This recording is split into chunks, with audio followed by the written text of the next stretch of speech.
Gina, I wish you lots of luck. Welcome to Misha Dianne Watch Santa Barbara Week 38. Hello. We finished episode 183, which originally aired Monday, April 15th, 1985. "The gun!" shouts Cruz in the middle of proposing to Eden. Eden says, "The one that killed Channing? I didn't believe Mason when he told me you were investigating Channing's murder." Cruz tells her she's way off the mark. So that doesn't seem quite accurate. She gives him back the ring box. That's a real buzzkill on an engagement. Yeah. Rosa tells Cruz the gun was there this morning, so he asks her to find out if there were any workers or anything on the property that day. And then he checks out the tunnel, and we never see him come in the tunnel or come back from it, so he just snoops around a bit. Jade accuses Amy of keeping secrets. Amy insists that Jeff is the father. Marissa's in this scene too. It doesn't add much to it though. But it's just nice to see Jade and Marissa back again. Brick and Amy then search yesterday's trash when she was told to go home early. They find some papers crumpled up. And they've got Dr. Renfro's name and number all over them. And along with the phrase "new S," which Amy thinks might mean new secretary. So I think she's worried that she's losing her job already after only 1 hour of work. I think it might stand for surrogate. Interesting.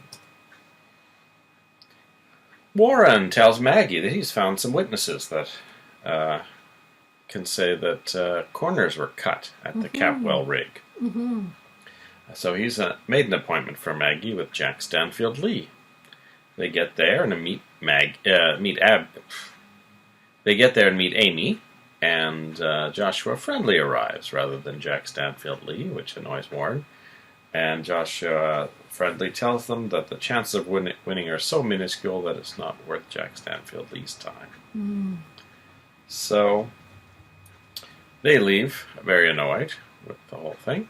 And Joshua goes into his office, and Amy notices line 1 on the phone is lighting up. So we get the sense that she's contemplating eavesdropping, perhaps, but not in this episode. So I'm not quite sure how to interpret just their point-blank refusal to take up her case. Perhaps the relationship with CC is stronger than the one with Lionel's family. Or perhaps they're really more preoccupied with whatever they're doing with Amy to do any actual legal work for anyone else. Yeah, that's what I'm thinking. I'm thinking they're not actually doing any legal work at all. They're just doing their baby business. Yeah. Gina tells Cece the minister is on his way. He doesn't seem too annoyed by that, so that's one for Gina there. She tries various times throughout the day not to take any pills, but ends up taking them at several points, I think. Now, I find that I get very drowsy just from one regular Tylenol. So I think Gina must have an incredibly high tolerance for various narcotics at this point, because I think a lot of people would be flat on their face by this time with the amount of pills she's taken. But she, at one point Brandon gets the bottle for her, and then she's got it downstairs when she's all ready for the wedding, and so she's not even just leaving it in her room and taking them when no one's around. She's furtively taking them, but where people can easily catch her. Yeah.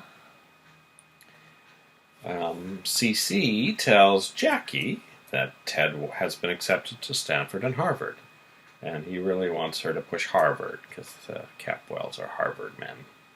Now, this is interesting to me because all indications up to this point are that Ted is a very indifferent student and hasn't really gotten very good grades. If you think about it. So how did he get into both of those schools? Yeah, I mean, I guess with CC he could be a legacy student if CC's... For Harvard, but he did get into Stanford somehow. Yeah, so that's kind of maybe he's a better student than we think. Maybe criteria was that much lower in the 80s. I don't know.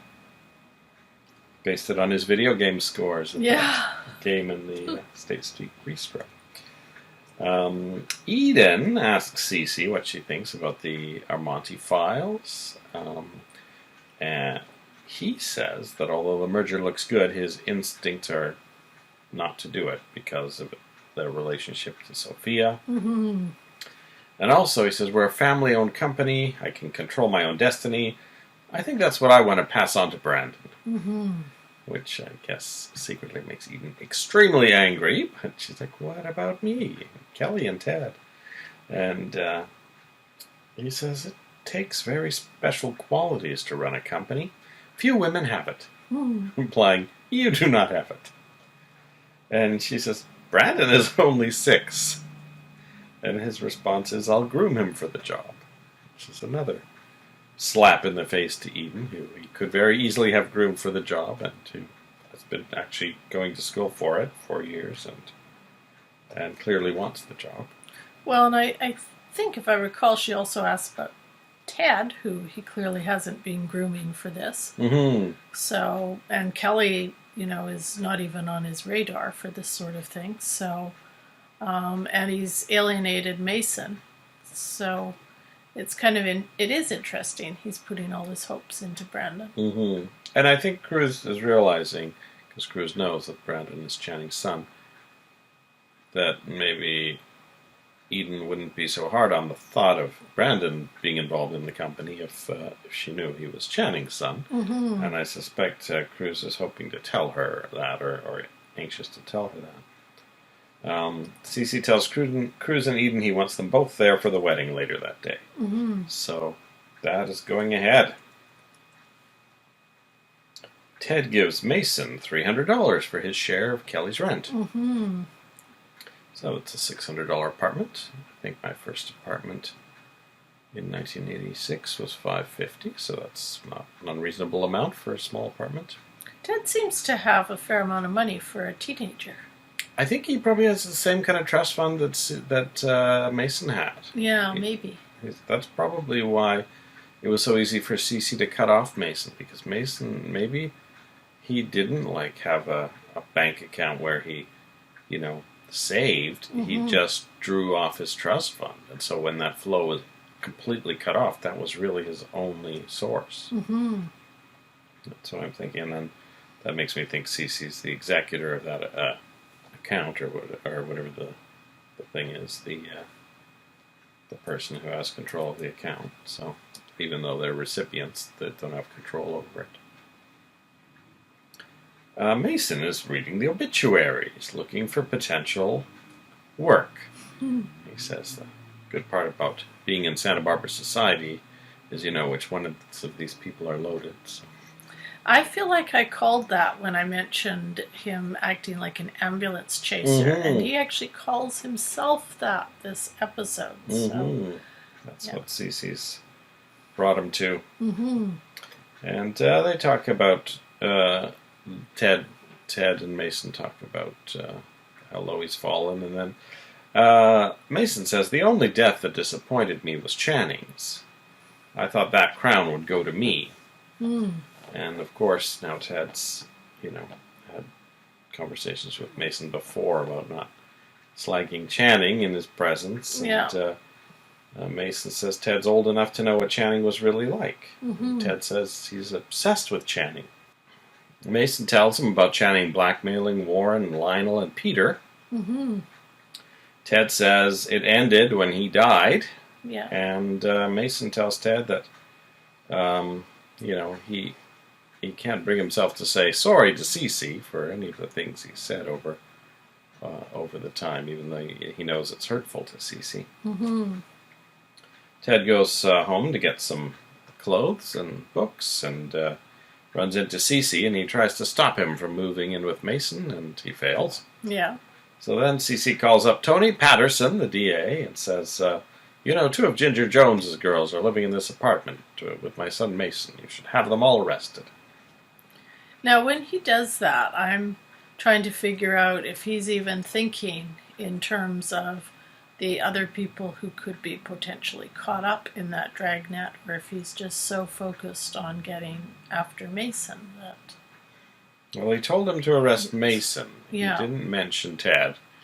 I don't know if he thinks it'll be done by the time Ted gets there. That was my feeling, that maybe that was... It's probably not that far. Yeah. You know.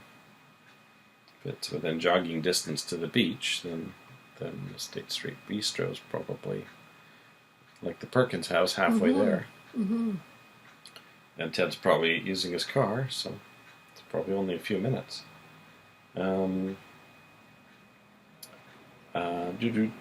Ted tells Mason that the wedding is finally about to happen when he gets home, and Mason says, "Oh, I could use a little comic relief.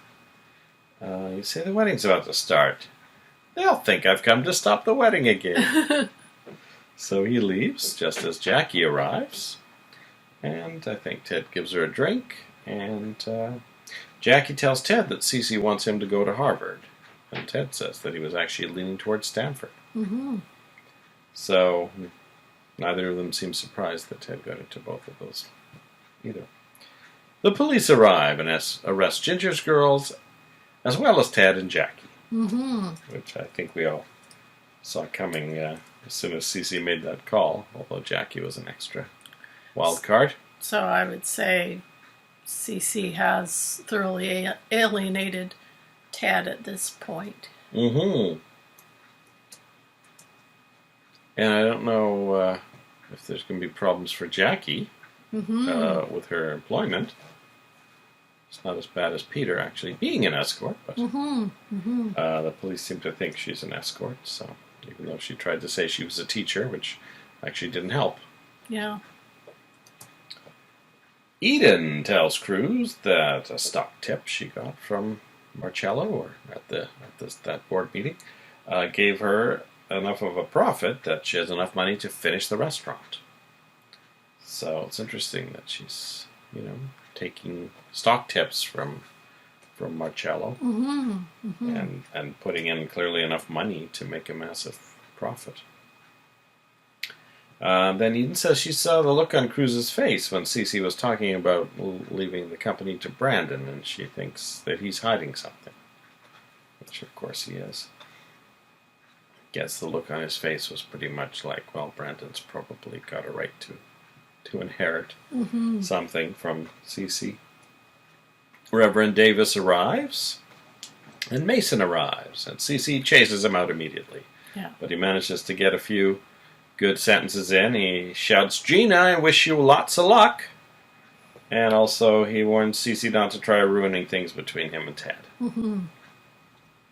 Eden, now at this point, Cece still doesn't twig now that Mason is not at the place he's just sent the police to. He should have called it off at that point if he could, but I guess he's too busy thinking about the wedding and worried about Eden leaving. So Eden tells Cece that Gina's forced him into marrying her because of the baby. And she tells him she's going back to Europe. So Cece tells Cruz to make sure Eden stays. Do anything you can to keep her here. So Eden says she's going to Switzerland, and Cruz says, "What if I told you something that would change your mind?" So I can only think he's going to tell her that Brandon is Channing's son. That was my thought, too. Yeah. Especially since Eden just told him yesterday that she was very close to Channing. So that she knew him better than anyone. So this might make her want to forge a link with Brandon. I think that's what Cruz's logic is there.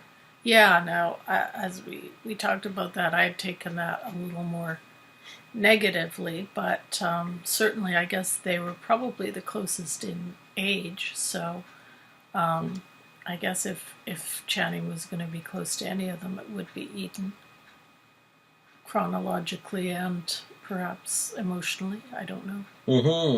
It's a shame we have so little, flashbacks of the time when Channing was alive. All of his flashbacks are related to murder and blackmail. But it would have been interesting to see flashbacks with Mason, flashbacks with Eden, Even probably Robin Wright could play Kelly 5 years younger. I think they might have had to recast Ted for teenage Ted. Oh, even then, it's only 5-6 years. So, but yeah, we've never really seen any normal interactions. I don't think we've even seen scenes with Channing and CC from the 1979 time frame. Although it makes it kind of interesting too, because everyone's got their own version of Channing, and we've just seen him in a few little flashbacks, which is probably our most accurate picture of him. And as we've said before, that doesn't necessarily match very well, certainly certain characters' recollection of him. And at least we're getting to see flashbacks. I mean, Cruz is having to piece together Channing's last hours just from like little notes here and, people who are half lying to him there. So it's actually quite a daunting test. Cruz has set himself up without any real direction, to go to find Channing's killer. Yeah. But I have a feeling he's going to do it. Well, in time for May sweeps, I would think. Yeah, we're at April. Well, next episode will be April 16th. So we're about 2 weeks away from the May sweeps period starting. They don't necessarily start exactly on May 1st. I'm trying to find out when they started in 1985, but Nielsen's obviously, it's proprietary data on the Nielsen site, so you can't go in unless you're someone who pays for their things. And I found a few random press releases actually for different years about when the sweeps period started and ended, but I couldn't find one for 1985 yet. So. And is it the same for daytime soap operas as it would be for primetime shows? And I think it's a 4-week period, generally overlapping February, May, August, and November. So that's when the ratings count to set the ad rates for the coming quarter. So people want as many viewers to be watching as possible. So we'll be back after we watch episode 184, and I assume we'll see a wedding. See you then. Bye-bye.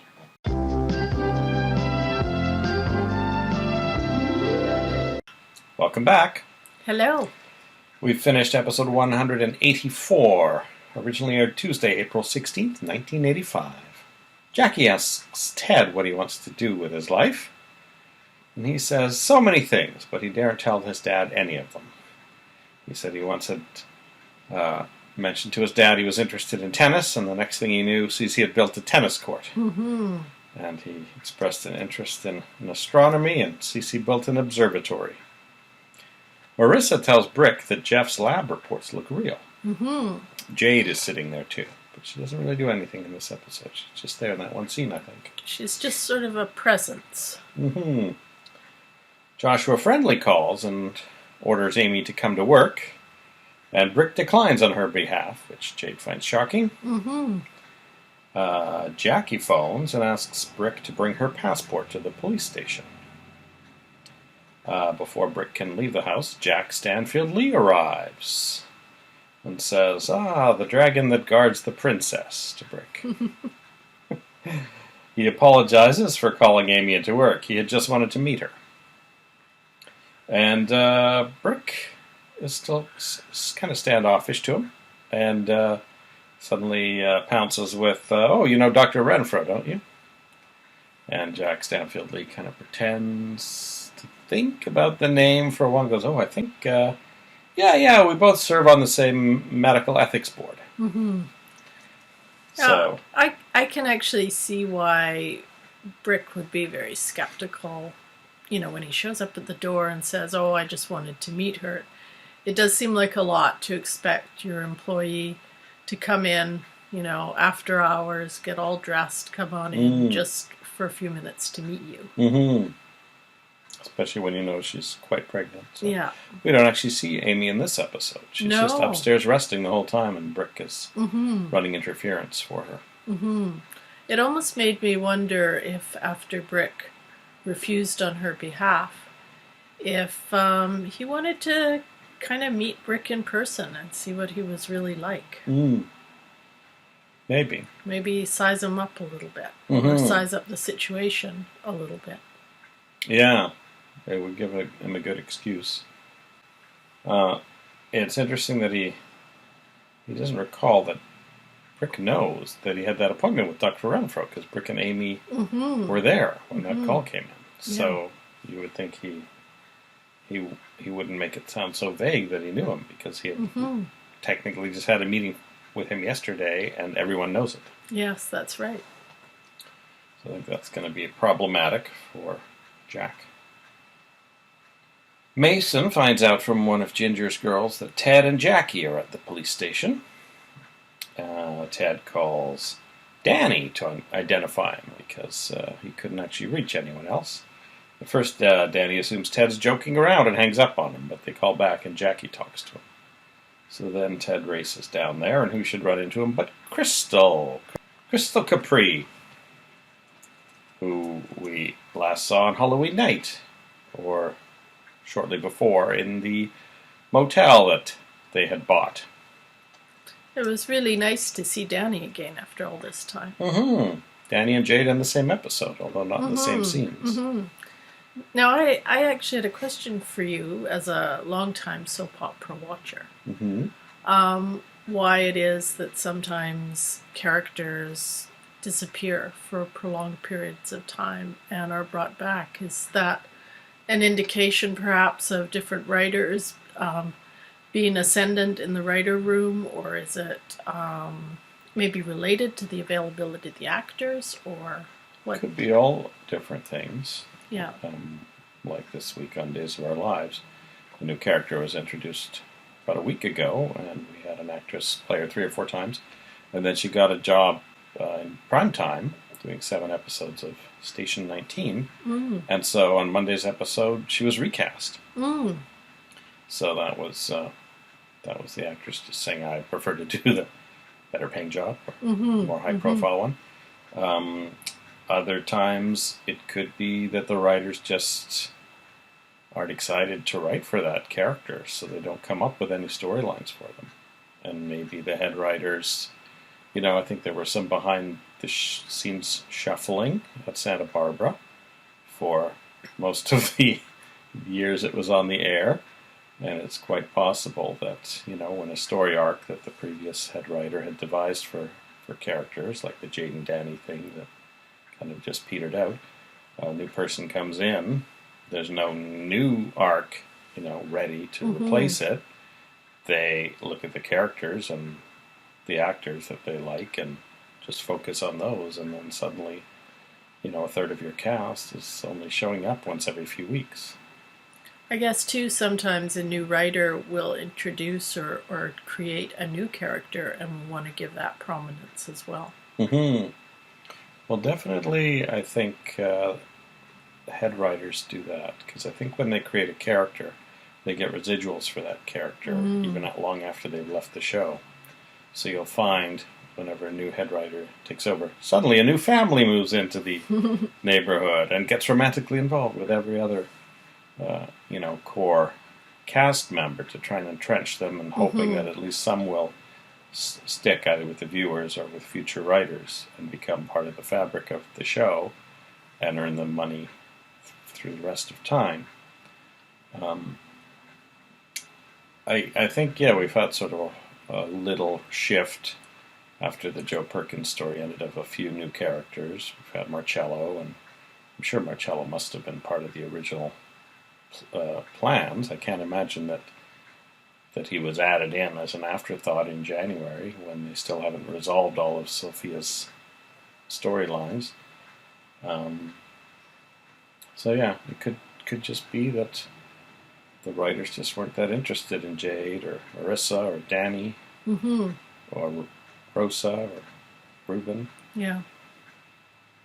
So anyway, you were saying at this point, we've basically got Mason, Danny, and Brick racing down to the police station.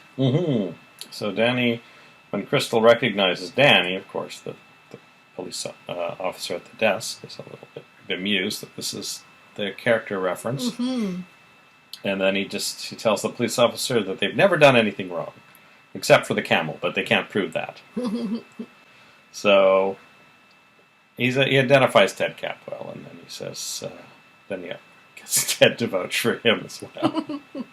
So luckily Mason does arrive, and the sergeant, I assume it's a sergeant, or always a sergeant, recognizes Mason immediately, and everything's sorted out. And at least Ted and Jackie get released. Some of Ginger's girls are hoping he can get them out too. And Brick is there as well by this time. And he arrives with the passport. Yeah. So Jackie decides she's so happy she wants to invite everyone to a dinner party. So they all trek over there, except Brick, who has to drive Mrs. Lockridge to a concert. I assume that's Minx. Could be Augusta.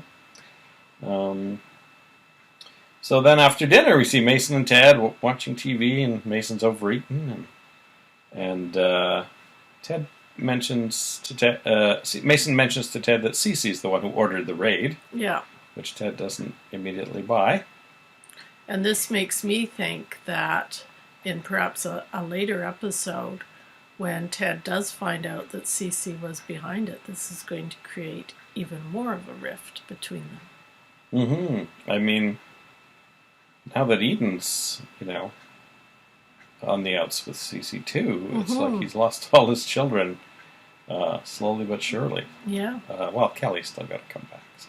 Although technically right now she's not there. So. Yeah. And before leaving, Mason asks to borrow another $250 from Ted. And he says he'll give it to him tomorrow. Yeah.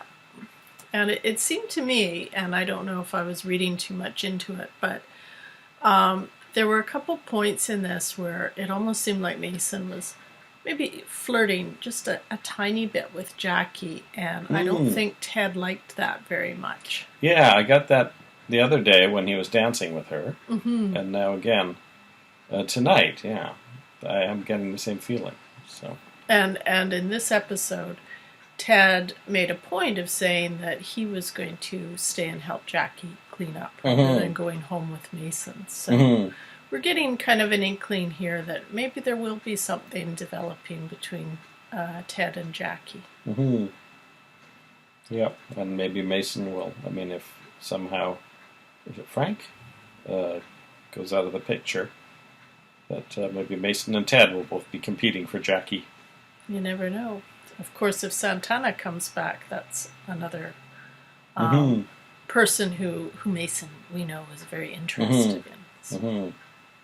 Yeah, there could be a Santana, Cece, Gina triangle, a Mason, Santana, Jackie triangle, a Ted, Jackie, Mason triangle. Well, and if you're going to talk time. about a triangle with CC, really it's a little larger than a triangle because, Gina, of course, CC, we have Sophia. Santana and Sophia. In That's the mix, right. Too.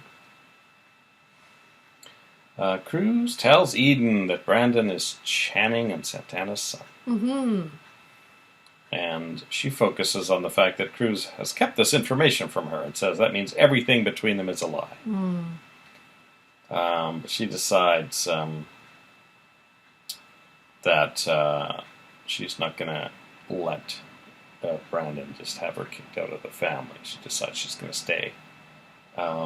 Gina compares Eden to Mason, which, she thought would work because she's previously managed to use Mason as a way to deflect things off her. But this makes Cece very angry that she's saying that Eden is like Mason. It's like the time she tried to link Sophia and Mason and managed to do that successfully, but this time it failed. And I thought it was interesting because Gina tries this and connecting Eden and Mason. And then later, when Eden and Cruz are kind of talking this out, Eden says, maybe Mason was right about things. So I just noticed that little connection was made twice in this episode. And Ted had said a few days or weeks ago that Cece was slowly driving all his kids away. So and now he's done it, basically. Yeah. Now I have to say that, I think Cruz was obviously successful in getting Eden to stay. using whatever means. It did strike me that when he was telling her about Brandon, that wasn't necessarily going to make her feel better about the situation with Cece, because whether Brandon is a blood relative of Cece's or not, she's still basically being supplanted by a 6-year-old kid. Mm-hmm. She did get upset and say that Cece and Gina have been planning this, and then Cruz reveals that Gina knows nothing about it. Mm-hmm. And that kind of changes Eden's mind, I think, there, realizing Cece's just scheming, the one who's scheming. So yeah, I think that really dropped her estimation of Cece quite a bit, and it's after that that we hear musing about how maybe Mason actually had a point when it came to Cece. Mm-hmm. So, with Cece being upset with her, Gina takes a pill. Mm-hmm. These pills are flying all over the place. Brandon's moving them around. People are moving them around. Eden comes out of the study with Cruz, says she's staying for the wedding. She says that Cece should have a blood relative there. He doesn't really catch on to that. She says, follows that up with that Cece should send Brandon to Exeter and Harvard, just like Channing. Mm-hmm. And of course, Cece doesn't catch on that she's saying that because she knows. So the wedding takes place. And Gina looks pretty bad. She looks kind of sickly throughout. Yeah. And she passes out at the end. And I didn't know if it's because she needed more pills, or she took too many pills, or just the stress of everything. When the doctor arrives, she reminds the doctor not to tell Cece that she's not really pregnant. And then she tries to get him to prescribe some more pills. And he says, well, I'll prescribe some that are less addictive. So, and then when Cece comes back in, Gina tells him that the pregnancy was the thing that caused her to pass out. So she's going to have to get pregnant. That's her only way out there. Contact someone who can set up a surrogate. Oh. At one point, Eden finds Gina's pill bottle and reads it. So I don't know if that information will be something in the future. It's the old pill bottle with the stronger prescription. So we'll see. She's got that information in her head, I guess. Eden says that he loves her child and she loves his money. She didn't need to get panicky and get pregnant. And then at one point she says, poor Santana. I didn't like her, but... and then she tops that off with, do you think my father's prejudiced?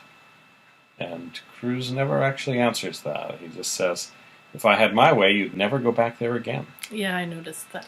So even though Cruz has really been pro-CC right from the beginning, like from episode 11 when he showed up to put out the fire, and then even with Joe... he was able to be pro-CC even while knowing CC was doing all these things against Joe. But I think maybe now we see that he's really, maybe internally, knows CC's a bad person. And it's just being cordial or diplomatic with his attempt, his previous, resistance in slagging off CC. I think, Cruz has always been someone who he's incredibly competent, and he's always focused on getting the job done and trying to keep politics out of it. But I think maybe one of the ways his relationship with Eden has begun to have a bit of an effect on him is he's actually, he can't kind of push aside all these antics that CC has been engaging in for all these years. He's actually seeing up close and personal what kind of effect they have had on someone he really cares about. And he's now, he's, when she talks about how even though she didn't like Santana much, she really feels for her, I think maybe that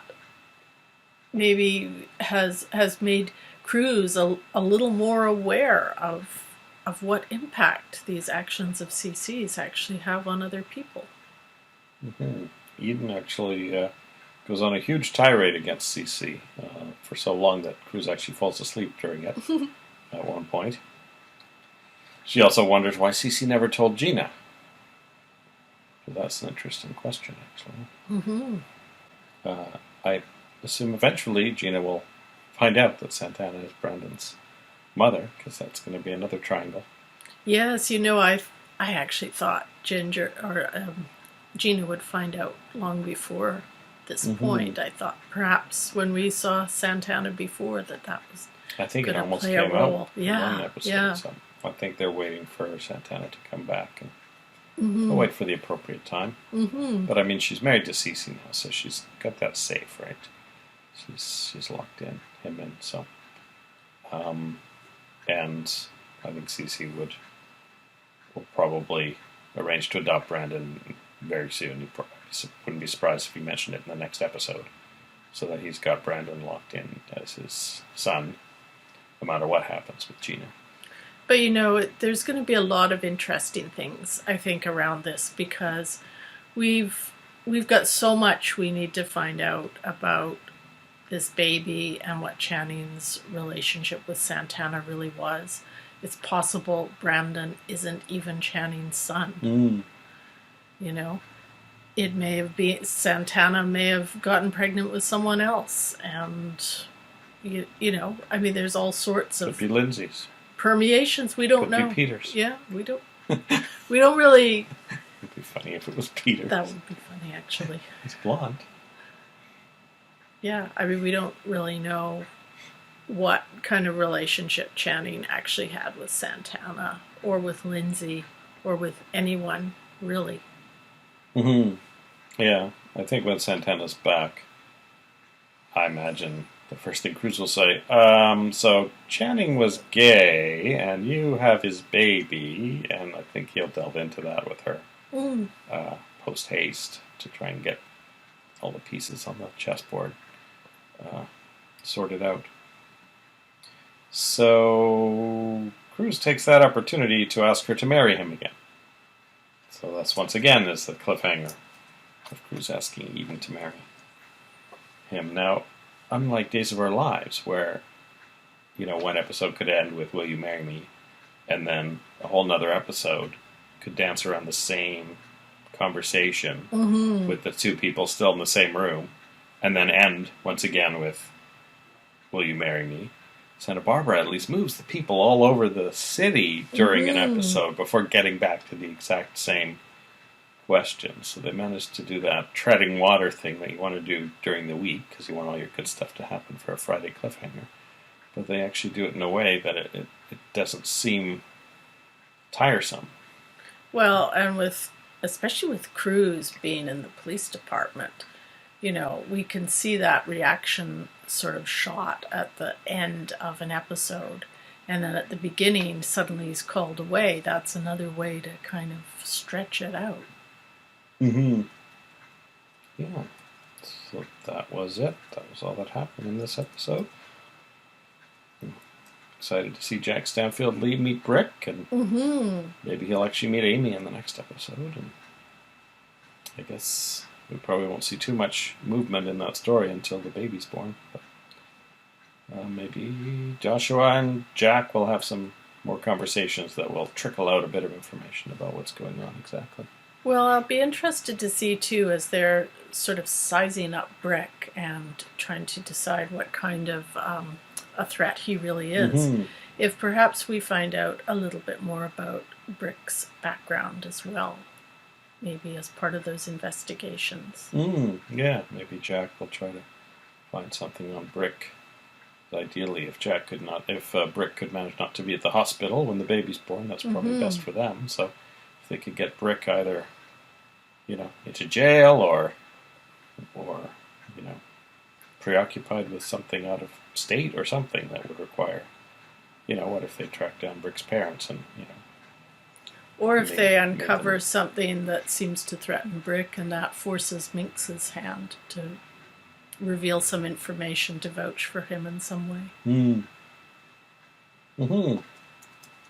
Well, I doubt we'll get all those answers in the next episode, but... No, but maybe in the next month or so, because Sweeps is coming up. Yeah, April 16th. This was April 16th, so Sweeps are coming. All right, we'll be back after we watch episode 185 of Santa Barbara. See you then. Bye-bye.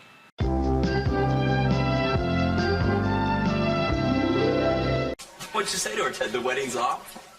Welcome back. Hello. We've watched episode 185 of Santa Barbara, originally aired Wednesday, April 17th, 1985. The Santa Barbara Tribune has the headline of Ted and Jackie arrested in a prostitution den, along with that photo that was taken of them.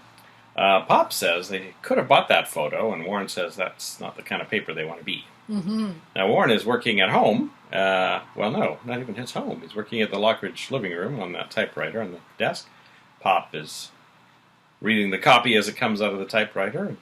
Pop says that Warren's writing the front page story about Maggie's husband, and Pop says that it's all hard and no facts, but he should print it anyway. Maggie stops by to say she's changed her mind about it all, but then she reads what Warren's written, and she says, okay, go ahead and print it. Yeah. Cece confronts Maggie after it appears in the paper and tells her not to go up against him. She'll never win. Augusta is having breakfast with Lakin and Jade at the State Street Bistro. She's reading the paper too, and she's disgusted by what she's read. She does think that Ted looks older, though, with a beard. And we thought that was probably part of the reason. He had been introduced wearing a beard lately. So Jack Stanfield Lee calls her to set up a meeting, and she moons over him when she gets back to the table, and Lakin is disgusted by it all. And Augusta tells her to stop taking everything so seriously. And Jade mentions that her sister works for him. So we got another little bit of Jade today. That was nice. Yeah. Ted wakes up on the Perkins couch, and Jackie brings in the paper, and they read it. They realize that the story clearly states that they didn't do anything wrong, but Jackie's kind of worried about the photo. Jade and Lakin arrive at the Perkins house. Lakin leaves, kind of disgusted, when she realizes that Ted has spent the night there. And I thought Jade looked, like she wasn't really that impressed with him. No, she was making some cracks. Looks like she got a new haircut, maybe. I don't know. I think it's more feathery. It's more feathery, yeah. Further into the 80s. Yeah. We meet the new headmistress at Lyman. So I guess Mr. Bottoms is out. She says she's been in the job a few months. So he must have not just left Ted alone after that incident at Halloween, but made other arrangements to work elsewhere. Yeah, I think that Halloween episode really shook him up. So maybe that explains why Peter Flint didn't try to blackmail him. And we find out Lyman is spelled Lymon, which I don't think I'd seen on any papers before. I thought it was Lyman with an A. So she's furious with Ted and Jackie. And it's not because of the newspaper incident, but because of the rumor she's heard that the head of her English department has been hanging out with one of the students.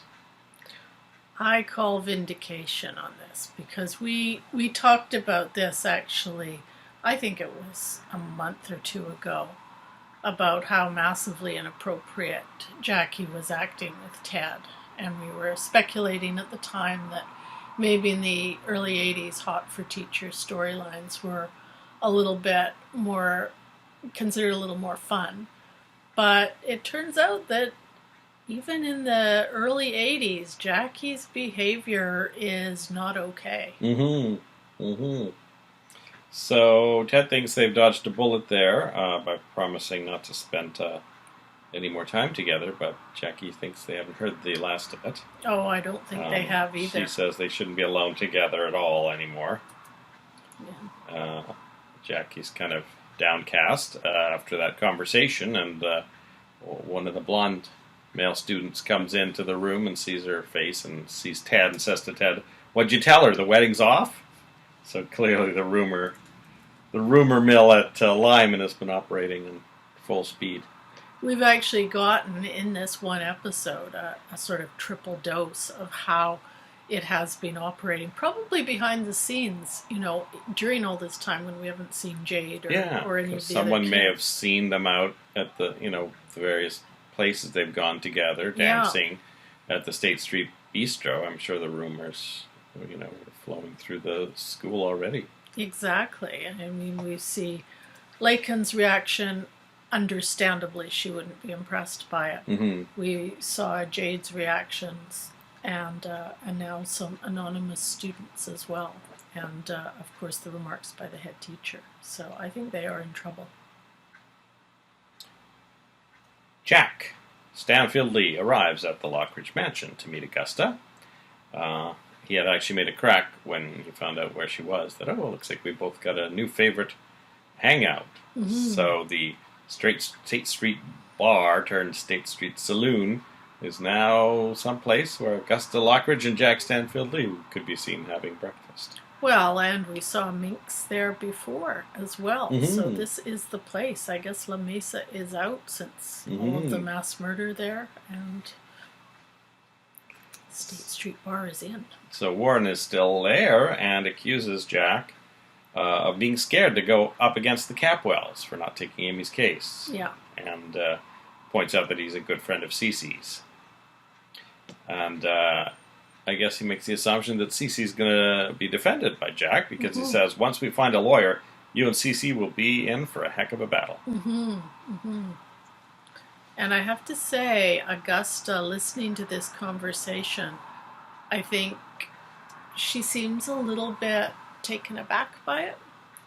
I think she felt that she had a special connection of some kind with Jack, and I'm wondering if perhaps she knew that he had a level of closeness to the Capwells as well. Yeah, I don't know. I think Warren actually calls her out on that, to know that this guy's a friend of Cece's. Yeah. Well, there's some things you don't know that will be revealed in the future. So. Oh, I'm sure. Well, that's why I'm having fun watching this, and you're just retreading old stuff. Well, it's coming towards the end of April, so I probably would have finished my exams. So I probably would have seen some of these things, but nothing's rung a bell for the last few days yet. So Cruz awakens and spots Eden trying on the ring. They have another discussion about getting married. He says, I want to be with you forever. She says, I can't guarantee that. Why can't we leave it the way it is? Mm-hmm. She ends up putting the ring back in the box. Cruz gets a call that Cece is going to blow up the tunnel. Just when we have a beautiful tunnel to take the place of our two-way mirror, someone wants to blow it up. And it's the same person. Wasn't Cece ordering the mirror to be dismantled? I was assuming he would be doing that soon, but we never heard it. But I assume it will be. Cruz tells Maggie to meet him there, and Eden wants to know what's going on. Once again, she's going on about how he's hiding things about her family. Cruz asks Cece to stop the demolition, and of course Cruz says, "No, it's my property. I don't do whatever." And then Cruz says, "Oh, it's for a case." Oh, what kind of case? Well, baby. So then he has to say, "Well, Peter didn't kill Chammy. We have evidence." Yeah. And then so Cece's very upset by that. He's then mentions how upset he is that the gun's missing too, now that he knows this. And this would be a good time to point out that someone has been watching from the tunnel the whole time. Mm-hmm. Is it our gloved hand? Or is it someone else who's just snoopy, like Mason? You know, a lot of people know about the tunnel. Maybe Minx is just spying on the Capwells now to see why they've been bringing all that dynamite into the tunnel all day. So Cruz tells the contractor to stop the demolition. I imagine it's possible that the tunnel is full of dynamite right now. So there's a potential explosive threat there. Cruz tells Maggie that they're going to set a trap. This is while Cece's out of the room. But of course, someone's listening from the tunnel. Yeah. Cruz decides to search the tunnel. He finds something on the ground. I don't quite know what he found, but he says, "Oh, looks recent." So I don't know if it's just a footprint or something.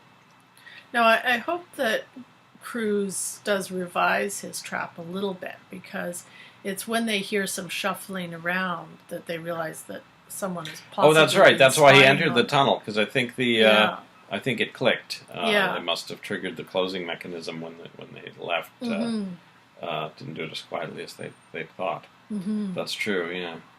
So then he spots movement further down the tunnel. So whether that's the person he's chasing or some random Lockridge wandering in the tunnels, exactly. We don't know. So a lot of unknowns. Cece shouts into the phone about Ted being arrested instead of Mason. Yeah. Cece tells Tony Patterson that it's a good thing he's not planning to run for DA again. This is something we had wondered about, whether Cece had been involved in getting Tony elected, whether we'd ever see Tony at one point. Yeah. And now we know he's not going to be running. I don't know when the election years are for DA, if they follow the presidential elections of being at least on even-numbered years. It's now 1985, so we may still have Tony as the DA for a year and a half, but who knows if we'll see him again. And I think this little rant by CC should be particularly concerning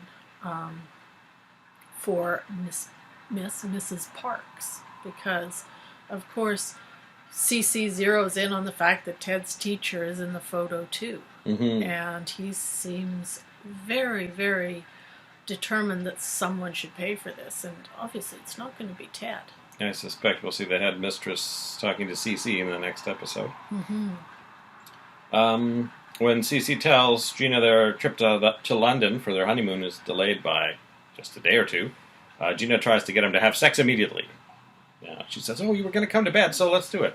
He's in a suit and tie, so it's interesting that she had apparently previously talked him into coming back to bed when he's already dressed. But he says no.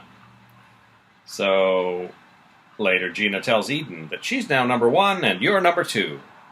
And Eden says she's not moving over for anyone. Provoking a fight with Eden, not a good idea. That's true, especially when you're a drug addict.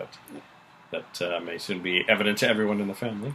And as we've said before, for some reason, Gina has chosen, certainly up until this episode, not to hear any of the sort of rumblings about CC's interest being primarily in Brandon.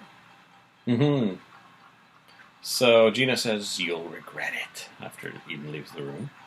Eden comes back, though, because she thinks, "Oh, let's just hammer this home." She tells Gina that Cece's not interested in her at all. It's been Brandon all along, and he's Cece's grandson.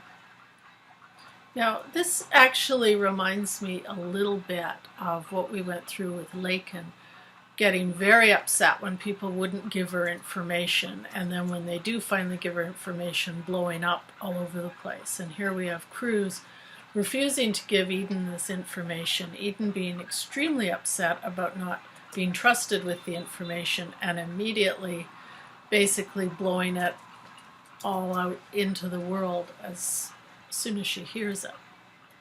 Yeah. That is a perfect point. Thank you.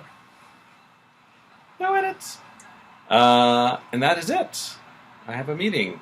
This started 3 minutes ago, so we'll be back after we watch episode 186 of Santa Barbara. Got a bunch of people waiting for us on Zoom. We will see you later. Bye-bye. Bye-bye.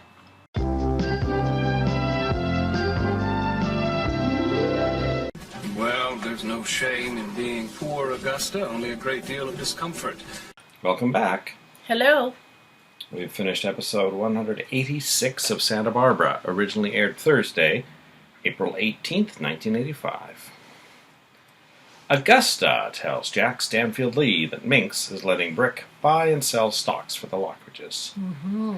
So he doesn't make it very obvious that he's interested in Brick, so this actually seems to be some information he's managed to glean just from regular conversation with Augusta, so that's good. And I thought he looked quite excited when he got that information. His eyes kind of lit up. This was a really important little nugget of information for him, I think. If I was postulating yesterday that maybe they'll find some trumped up charge that they could make, sure Brick is arrested or something right around the time they need Amy's baby, then maybe he's going to try and make it look like he stole money from the Lockridges or something. Yes, and as with everything else, I think it gives them another measure of him as well. The fact that Minx would be entrusting him with her finances tells you that he's very capable indeed, and perhaps an even greater threat than they might have imagined. So Augusta says that they almost had something between them, if Lionel hadn't been around. Mm-hmm. And she says, remember that special thing you called me? And he says, I said so many things. And she says, the one you had engraved on the cigarette case. So he tries a face on which time makes but little impression, which I guess is complimentary, but it's not the right phrase.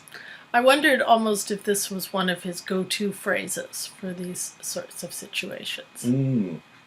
She says, meine kleine Nachtmusik, which obviously meant a lot to her. And he says, do you mean eine kleine Nachtmusik?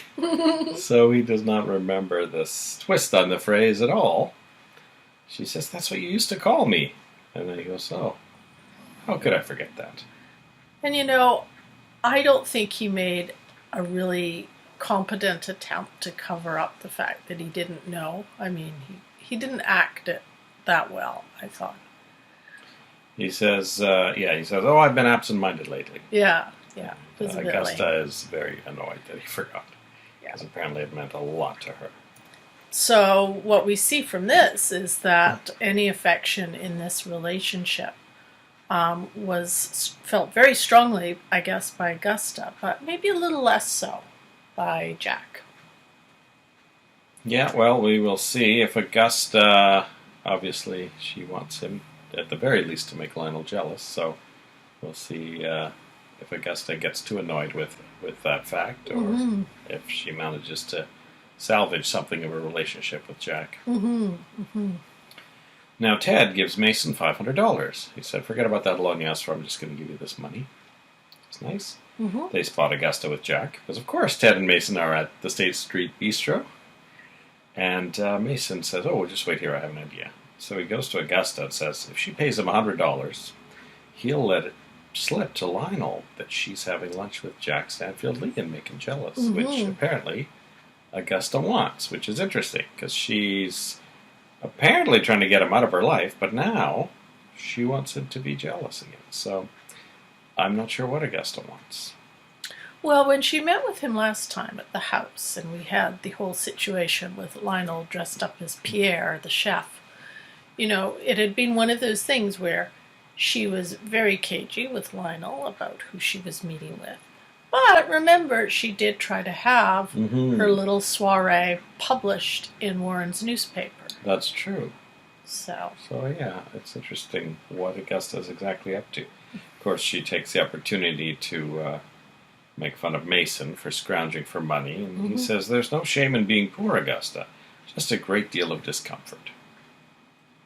So Mason promptly goes to Lionel and says, for $50, I'll show you where Augusta is, having dinner with someone, and for another $50, I'll tell you who it is. So he manages to get $50 out of Lionel. Lionel says, I'll find out for myself when I get there. And so he shows up, sees her with Jack Stanfield Lee, kisses her, says to Jack, we're about to reconcile. You shouldn't be having lunch with her. Mason borrows a house from a friend that overlooks Lionel's yacht and gets Augusta to pay him another $100 to show him a good place where she can spy on Lionel. Augusta says, why don't you just get a monkey and an organ grinder? Then Mason pops over to Lionel while Augusta's running home to get her binoculars and says for $100 he will show Lionel where someone is spying on him from. And, of course, Lionel assumes it's Augusta, rightly, and invites 3 women over to cavort in front of Augusta. Sally, Hortense, and Hildegard.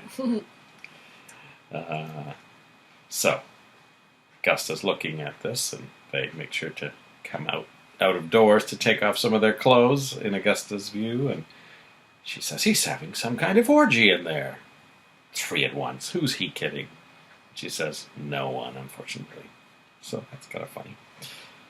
Augusta decides the best option is to call Minx and say, you've got to come down to the yacht and see what Lionel's up to. And she's convincing enough that Minx comes down there. And she's just about to open the door when she hears Lionel say, okay, now you play with me, and these two can play with each other. Eden changes her mind about telling Brandon that Santana is his mother and Channing's his father. Gina tells Brandon that she's his mother no matter what happens. He says, what's going to happen? She's nothing, just saying. Then she finishes her pills and tries to get her doctor to prescribe more, which he does not. And he clearly says something that makes her angry. She says, no, just forget it, and hangs up. So I think he said he was going to check with Cece or something like that, because that would be the only thing that would get her to cut off that conversation. Gina mentions to Eden that she's in charge of all the decisions in the house. Gina tells Mason that Cece loves her. They're obviously caught midway in a discussion over the fact that now Gina knows about Santana and Channing. Mason warns her, though, not to displease Cece in any way, that he might be able to undo Gina's adoption of Brandon, which really freaks out Gina. Actually, that's what caused her to finish off the last of her pills. I think for Gina, it's been quite a roller coaster because, she felt like once she got rid of Hank, which she probably hasn't done for good, but at least he's out of the way a little bit right now, and gotten safely married to CC, she'd be set. But now this information about Brandon is really, I think, put a twist in that, and she realizes how expendable she potentially is. Mason says, what Cece has put together, he can put asunder. And he says that it's good that she's pregnant. One thought that I had when she couldn't get the drugs from the doctor is she might go and try and get them from some lowlife, and I thought, Hank is a lowlife. Is it possible that Gina would stupidly try to go to Hank to get some drugs? Well, remember we were chatting a while ago about how, when this whole addiction sort of storyline came up, that we were speculating that maybe that is how she had fallen in with Hank to begin with. We will see. Cece says that the family, what I'm assuming are his sister or brother, have returned from Bermuda to Boston. But that Kelly decided to stay behind in Bermuda. And what's more, she hasn't been seeing the new doctor back east that Cece had engaged for her. So Cece asks Eden to fly to Bermuda and bring Kelly back. When she tells Mason about that, he says, does Kelly know that she wants to come back from Bermuda? She goes to tell Cruz that she's off to Bermuda for the afternoon. And during a normal exchange between them, she ends up flushing the engagement ring down the toilet, which I guess means it's in the Santa Barbara Harbor now. Which I called. I said that we would probably go through, I expect several engagement rings, and that a number of them will end up in the Santa Barbara Harbor. Was this some sort of family heirloom thing, or am I thinking of something else? I don't think that came up. Okay, must be another show I'm thinking of or something like that happened. Yeah. Eden, or maybe I'm thinking of something Minx gave to Lakin to give to Ted. Eden tells Mason that she told Gina about Santana and Channing being Brandon's parent, and Mason says, are you crazy? He says, well, we can move a cot into Kelly's and you can move in with me and Ted. So that is what Mason thinks Cece's going to think about that when he finds out. I think he probably will be livid. Yeah, and I think of all the children who could maybe pull that off, it might be Eden, just because she does seem to have a very special relationship with Cece as far as it goes. But yeah, I think that was definitely crossing a Rubicon, because obviously Cece hadn't told Gina, so... Cece's going to have to tread lightly with Gina, though, on this. She's really going to have to sort of backpedal and try and do a song and dance about why he thought she shouldn't know. Unless he just nakedly says, well, I wanted to have Brandon in my life, and you can accept that, or you can go, and here's all the fine print on the papers I'd drawn up around the adoption. I mean, he does actually have the power, I think, to play hardball with her, if that's what he wants to do. Yeah, with Eden and Kelly out of the country, they've got the whole house to themselves tomorrow to talk about it. Mm-hmm. Marcello goes to Bermuda!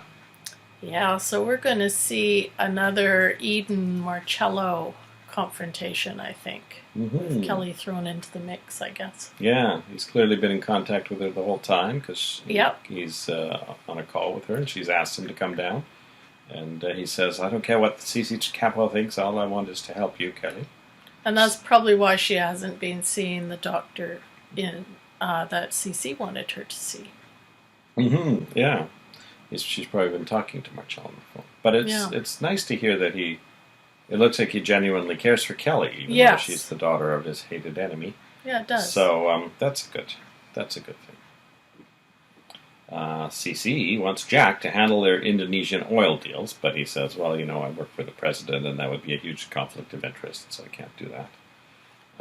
But then he warns CC that Warren Lockridge is helping Maggie, and that she might have a case if certain key witnesses can be found. And one thing you mentioned when we were watching this, and that we had actually talked about a week ago, I think, was that this might be just the perfect case for Mason to take on if he wants to get back into the legal profession and he wants a big case and he wants to screw CC over. Yeah. And one thing I'm really hoping we'll see in the next few episodes maybe is some sort of a way for Mason to find out about this case, either running across Warren and hearing about it, or maybe it's on the front page of the Tribune. That's true. Or the that's true. Whatever it's called. Or it's Santa Barbara Sentinel. Yeah. Or talking to Augusta. I mean, whatever. However he I think finds next out time about Warren it. walks into that bistro, Mason's going to go, hey, I'm a lawyer. Yeah. For $100, I'll tell you. I think that would be the perfect match for Mason and be a really nice way for the story to move forward. Mm-hmm.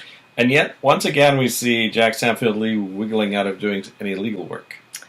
That's right. And he seems to have all of these political connections, but we haven't, we can believe that he is perhaps a political operator because he seems to handle all these different people quite well, but we haven't seen a lot of legal expertise from him.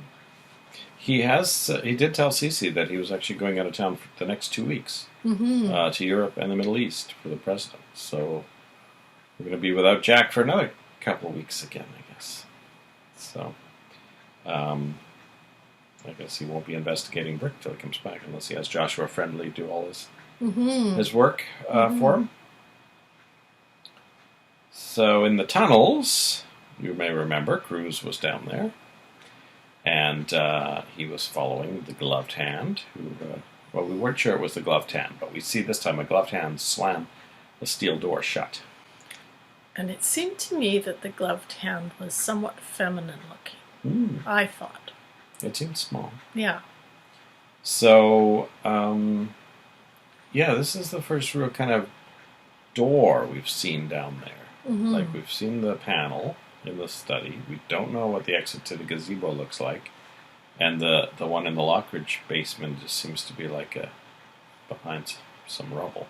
So there's maybe an inner door. Maybe there's a door right at the property line that separates them so that one side could have the option of locking it against the other if the Capwell grandparents did build it together. Or, I don't know, in the late 1800s if there was smuggling happening. Obviously in the 20s there would have been liquor smuggling, but I don't know what the tunnels would have been for in the 1890s, let's say. Yeah. So Cruz, goes to that door, and he sees something on the ground in front of the door. There's some little bits of metal. I'm wondering if it could have been bullets. I thought it looked like bullets to me. So that's an odd thing. Yeah, I can't imagine why there'd be bullets down there, or how it could help. Unless the person with the gloved hand was emptying the gun, maybe? I don't know. Like taking the bullets out and just left them there? Yeah, it's a weird mystery. Next thing we know, Cruz emerges into the Lockridge house and encounters Minx Lockridge. He's a bit shocked to find a man just stumbling out of her basement. And he identifies himself as a police officer who wants to ask about the tunnels, and she says, don't ask me any impertinent questions about that tunnel. Then she remembers that she knows him. When he was a kid, he used to come around all the time, asking if there were any odd jobs that he could do, and he says, yeah, I've cleaned these windows more than once in my life. That was kind of a fun thing. Mm-hmm. Mm-hmm. And at one point, Cruz asks if she used the tunnels herself to smuggle anything during the 1920s. And I don't think she took it as quite a good a stride as she might, because next thing you know, Cruz is no longer at the Long Ridge Mansion. Yeah. Mason actually goes to Cruz's houseboat to visit him, and it's been ransacked. Clearly someone's searched it. And Mason finds a piece of paper on the floor, an envelope, and it's Lindsay's letter to Channing. Mason pockets it, though. Doesn't have time to look, as Cruz shows up. And Cruz says, well, someone's interested in one of my cases. And Mason says, is it the Channing case? He goes, I know you're working on it ever since I saw you in the study. What else would it be? So he warns Cruz of the danger of investigating Channing's murder. Cruz wonders if Mason's threatening him, because that Mason is still a top suspect, Yeah, it does sound very threatening the way Mason says it. Now, it doesn't appear that Mason was the one who ransacked the houseboat, though. And so I'm suspecting that's the person with the gloved hand. And I'm expecting at some point in the next few episodes, Cruz may find that his file, which we talked about him labeling about the case, is missing. Maybe we'll even see a shot of it being held by the gloved hand. Yeah, because when Eden came over to tell him she was going to Bermuda, he said, "Don't go near the desk. It hasn't been fingerprinted yet." So he hasn't actually opened his desk yet to see if that file is gone. But if it is the gloved hand, there won't be any fingerprints. It makes sense because the gloved hand knew Cruz was in the tunnel, right? So it would make sense for him or her to think, I'm going to run to that houseboat and quickly search it while Cruz is in the tunnels. Yeah. So at the State Street Bistro, Mason reads the letter. He says, oh, it's signed by Lindsay Smith. I know Lindsay Smith. I know what he could be doing writing to Channing. And then he reads it and goes, it's a love letter. So Mason Capwell knows something about his hated enemy, Channing Capwell. And this is where we can see where it was actually very clever of them to make Lindsay Smith a lawyer. I mean, that actually served a few purposes in bringing Maggie's case to the forefront a little more as well. But this is someone Mason knows. There's no searching the city for Lindsay Smith like Cruz and Maggie had to do. He goes, oh, of course I know this guy. He's a lawyer. He's probably, argued against him in court. Yeah. So I'm thinking we might see Lindsay Smith again, maybe questioned by Mason or someone else. Well, I think Mason will call in Warren for the job, call in Lindsay for blackmail. She's got a few sources of income, even if Ginger and her girls get run out of town. Spy Gina and Hank doing a drug deal in the backyard. Everything happens at the State Street Bistro now. Yeah. That is it for episode 186, and we're finally at a Friday episode. It seems like it's been a long week somehow. We'll be back after we watch episode 187 of Santa Barbara. See you then. Bye-bye. This week's spotlight is on Nick Angotti, who played D.A. Tony Patterson, number 1, on Santa Barbara. Before Santa Barbara, Angotti appeared in TV shows such as The White Shadow, Lou Grant, Flamingo Road, Nero Wolfe, Moonlighting, and Dynasty. Beginning with episode 159, Angotti appeared in 4 episodes of Santa Barbara as District Attorney Tony Patterson, boss of Assistant District Attorney Mason Capwell. His last appearance was in episode 221. After Santa Barbara, Angotti appeared in shows such as Knight Rider, Foley Square, Remington Steele, Scarecrow and Mrs. King, Heart of the City, The A-Team, Knots Landing, Alf, Human Target, and Beverly Hills 90210, and in several movies such as Die Hard 2, Die Harder. He is a minister of the New Thought Church of Religious Science.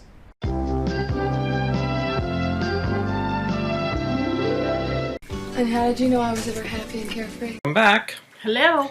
We finished episode 187 of Santa Barbara, originally aired Friday, April 19th, 1985. Minx finds Lionel playing cards with the three ladies he's invited over to the yacht, and she realizes that Lionel has tricked Augusta. Mm-hmm. And then Minx challenges Lionel to hold down a proper job for 2 months. 9 to 5, gotten through normal channels. And in exchange, Lionel wants control of all of the Lockridge finances. She originally offers him half, but it seems like she agrees to the full amount, even though she doesn't say the words exactly. Mm-hmm. I wonder if she's quite sure that Lionel won't be able to meet this criteria, because Brick has been doing quite well with the portfolios. And it would surprise me, you know, she's quite a shrewd businesswoman. It would surprise me if she really wants to lose Brick. She also tells him that Cruz is investigating the tunnel, but he wouldn't tell her why. Yeah. So we may see Lionel doing something towards the tunnel. He might have something to hide down there. There may be other passageways we don't know about, or other steel doors. Well, I'm just going to be very interested to see what kind of job Lionel gets. It's going to be a proper 9 to 5 job, so we'll see. Minx goes to Augusta and tells her that Lionel has played her for a fool. And also tells her about the deal that she made with Lionel, and they both don't seem to think that he can hold it up. So maybe we'll see him as the next bartender of the State Street Bistro. Yeah. That's something he'd be pretty good at. That's a full proper job. Yeah.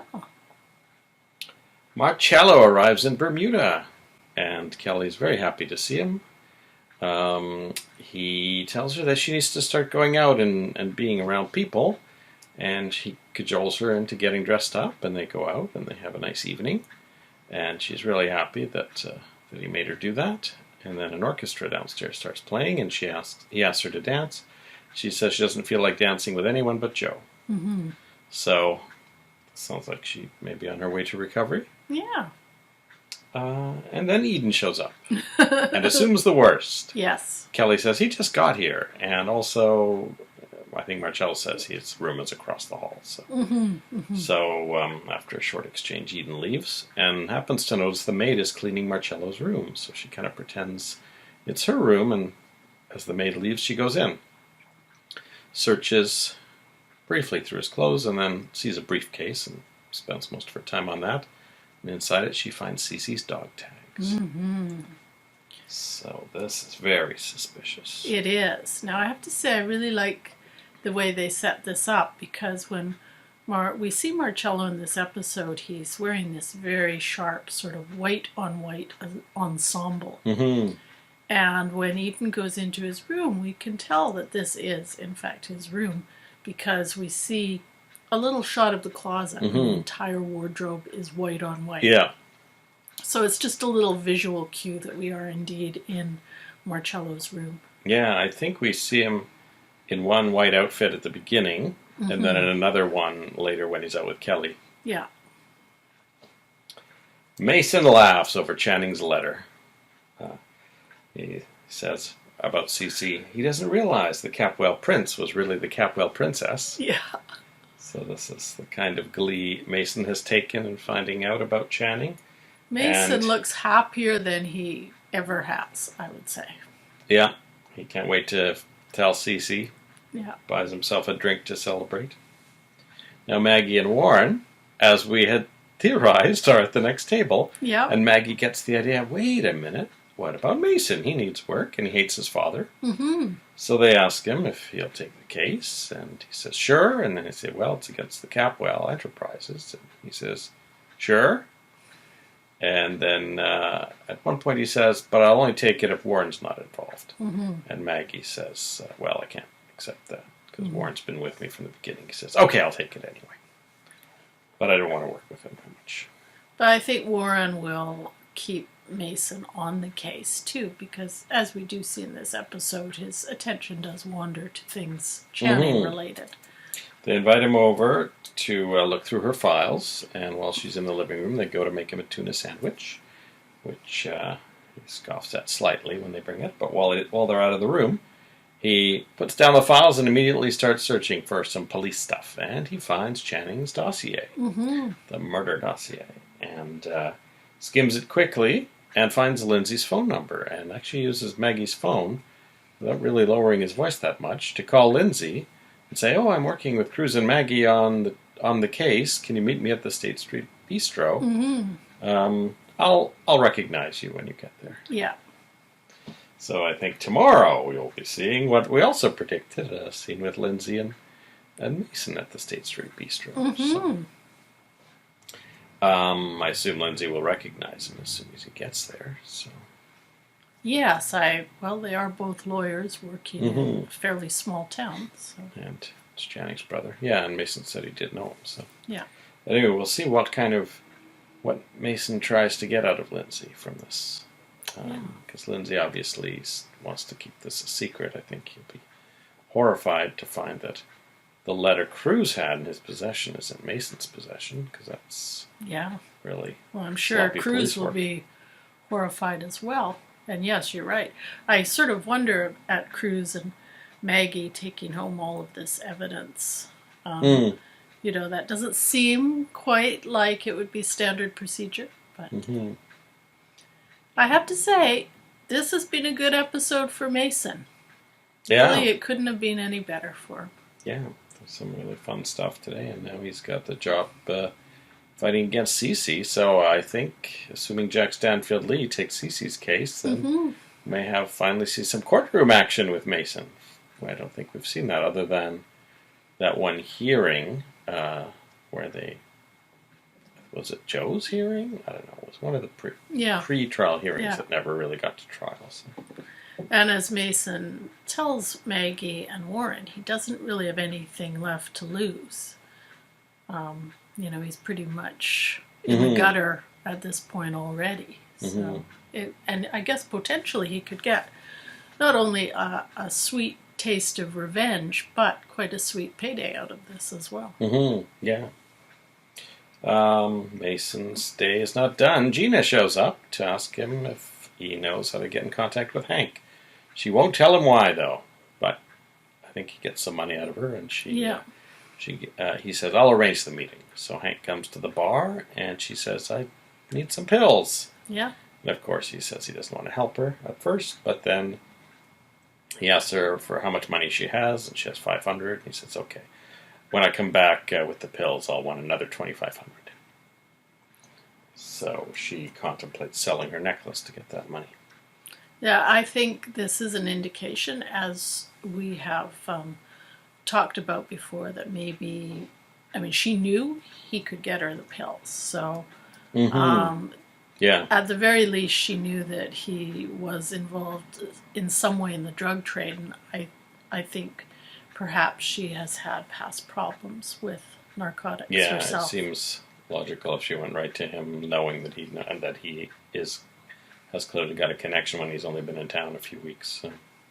Now, to me, when I was thinking about this afterwards, I was thinking, in some ways this shows to me that I don't think Gina, despite, having been married to Stockman and now being married to Cece, I'm not quite sure she has really fully embraced her role as a wealthy socialite, of a certain class. Because if you think about it, a lot of people who have these kind of problems, they don't go to a Hank Judson, they go to a Dr. Feelgood, and I just found it really interesting that it didn't seem to occur to her to go to another doctor and try and get another prescription. Well, we heard One Night Love Affair by Bryan Adams on the jukebox at State Street Bistro. That was during Maggie and Warren's scenes. And then during Gina and Hank's scenes, we hear Maniac from Flashdance, right? Yeah. And that is it for week 38. That is it for week 38. And we'll be back next week with week 39. Monday's episode is number 188 of Santa Barbara. We'll see you then. Bye-bye. Okay, look, we have never done anything wrong. Except the time with the camel. But they didn't prove that.